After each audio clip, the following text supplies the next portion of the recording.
Ladies and gentlemen, in her own words, a maker of films, lover of pork, and enthusiast of dumplings, please welcome Corrie Chen. Is that something you would suggest doing for people going straight out of school, is actually writing to your resources? Is that something that you, because you said you had a little bit of money, is that something that you always try to do? And is that a restricting thing, or do you think that's a good thing to try and push for? I think restriction is always good when you're trying to write stuff. I think I personally find it really hard when I'm just faced with a blank page and no boundaries and someone's just like, right. But when you realise the rules you have to kind of abide by, it's a good challenge to have, basically. So I would definitely recommend that. Because in the end, I mean, everyone's a bit different, but for me, I just want to keep making stuff. Director of this year's Galore, he also directed the Small Mercies chapter of Tim Winton's The Turning. Both of these films premiered at IF this year. Please welcome Rhys. Yeah, it's blissful. Like, you know, you know that if you, it depends. Some directors, you know, like they're maybe being on set's not their thing. For me, it's kind of where I feel the most still and the most calm. I think you spend a lot of time making the film a million times in your head, and so actually get on set and be able to kind of put all that stuff in place. As long as you're okay with chaos, and as long as you're okay with things not going your way, which I kind of am. Like it's kind of the surprises are the best part. And like docos are so fucking hard. They really, you know, people kind of think of it as the sort of poor cousin, but it's actually, you have to be so good at everything. And when you get on set for a drama, it's like you have all these people who are there to help you do what you want to do. And as long as you keep them on side and they're working for you, it's amazing. It's bliss. there's nothing like it, really. The last guest has written and directed such films as Dogs in Space, He Died with a Blindfold in His Hand, or To Luminescent, Roland S. Howard, and he has produced this year's In Bob We Trust. Our guest last week, Laura, was also part of the team at Ghost Pictures, described him as your creepy uncle. Please welcome Richard Lowenstein.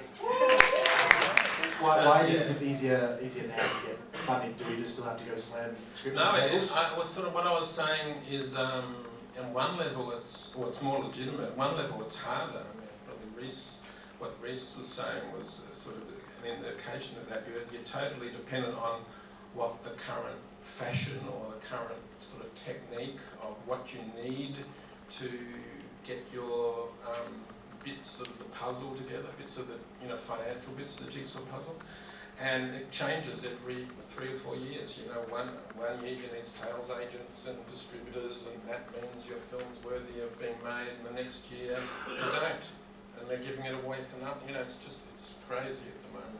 In the diary, you describe Strike Band as 2 years of trauma, disillusionment, and conflict. Did you enjoy the process? I'm half Jewish. I'm a bit melodramatic. It's probably one of the better times of my life, actually. But that's what I call having a good time. What was it? Traumatic and That wasn't. It was just pure trauma. Yes, it was pure trauma. I had the extra problem on Strike Bound of it was based on a work that my mother's a historian. It was based on a work that she'd actually recorded and discovered, so she felt it was her job to be on set with a 21-year-old me and be on set and call me baby names in front of the extras and yell up and down the motel that we were staying at while driving my uncle home for Christmas or something. That was the trauma. It was Freudian stuff. When we were trying to get into Swinburne, they said, make sure you never say you always wanted to make films, because we just weed those people out at the start. We were just saying how much better organised the Melbourne Film Festival is. Well, Rhys, you mentioned earlier that you love that free form whilst you're shooting. So do you feel that, are you quick to leave what you've written? I think, yeah, but not in the sense of just, I mean, people often talk about the objectivity that I don't know, there's this weird culture in Australia where writer directors get very disparaged, as if it's like, you know, you're shooting for too much or you're trying for too much, and so you need to have objectivity. And that's really about kind of having a, you know, like it's about audience awareness and how you're going to get your film out. But I don't ever have sensibly. If you're at the helm of making a film, you know, for you to know your material intrinsically, to know it inside out, and to have a really, it's different from working with someone else's script, obviously, but provided you get people you trust to work with, then I think you're going to be in good hands, because when you have to let something go, when you run out of time and you have to instantly think on your feet of a way to solve a scene, you're working with people who also then know the material as well. So letting stuff go is not just about abandoning it, it's about finding solutions, and those solutions and the thinking on your feet stuff, I reckon is kind of thrilling if you do know your work that well, because often it's the surprises that come up, or just a simple way of shooting something rather than the complex way you'd imagine. I've recently started working with writers on different projects, and I've just loved the experience more so than writing and directing my own stuff. Having said that, those projects are in comedy, which is something that I think should be more collaborative than just one person deciding whether or not to miss money. So yeah, it depends on the genre, it depends on the project.